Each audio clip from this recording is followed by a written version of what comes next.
ಯಾವತ್ತು ನಾವು ಗ್ರೀನ್ಲ್ಯಾಂಡ್ ಬಗ್ಗೆ ಯಾವತ್ತು ಯೋಚನೆ ಮಾಡಿದೀವಿ. ನಮ್ಮ ಮೈಂಡ್ ಅಲ್ಲಿ ಏನಿರುತ್ತೆ, ಓ ಅದು ಐಸಿ ಇರುತ್ತೆ, ಯಾರು ಜನ ಇರಲ್ಲ ಅಲ್ಲಿ, ಏನು ಇರಲ್ಲ, ಎಂಟಿ ಇರುತ್ತೆ, ಬರೀ ಸ್ನೋ ಇರುತ್ತೆ. ಆ ತರ ಏನು ಇಲ್ಲ, ಬರೀ ಸುಳ್ಳು. ನಾನು ಇಲ್ಲಿ ಬಂದ ತಕ್ಷಣ ನನಗೆ ಲೈಕ್ ಶಾಕ್ ಆಯ್ತು, ನಿಜ ಹೇಳ್ತೀನಿ ನಿಮ್ಗೆ.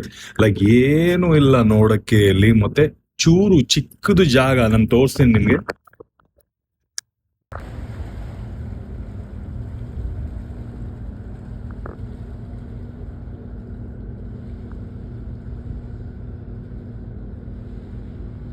ನಿಮ್ಗೆ ರೀಲ್ ಅಲ್ಲಿ ಏನ್ ತೋರಿಸ್ತಾರೆ ಅಲ್ವಾ, ಗ್ರೀನ್ಲ್ಯಾಂಡ್ ಅಲ್ಲಿ ಐಸ್ ಇರುತ್ತೆ, ದೊಡ್ಡ ದೊಡ್ಡ ಮೌಂಟನ್ಸ್ ಇರುತ್ತೆ, ಏನ್ ತೋರಿಸ್ತಾರೆ.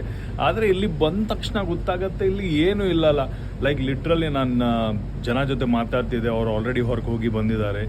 ಏನು ಇಲ್ಲ ಅಂತ ಹೇಳ್ತಿದ್ದಾರೆ. ಒಂದು ಬರೀ ರೆಸ್ಟೋರೆಂಟು ಇಲ್ಲ, ಸುಮಾರು ಏನು 5,000 10,000 ಜನ ಇರ್ತಿದ್ದಾರೆ ಇಲ್ಲಿ. ಮತ್ತೆ ತುಂಬಾ ಕಾಸ್ಟ್ಲಿ, ಯಾಕೆಂದ್ರೆ ಎಲ್ಲ ಇಂಪೋರ್ಟ್ ಮಾಡಬೇಕು. ಒಂದು ಗ್ರೀನರಿ ಇಲ್ಲ, ಏನು ಇಲ್ಲ.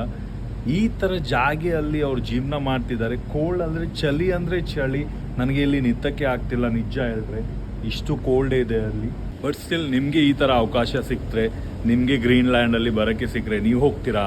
ಕಮೆಂಟ್ ಮಾಡಿ ಕೇಳಿ ನನಗೆ.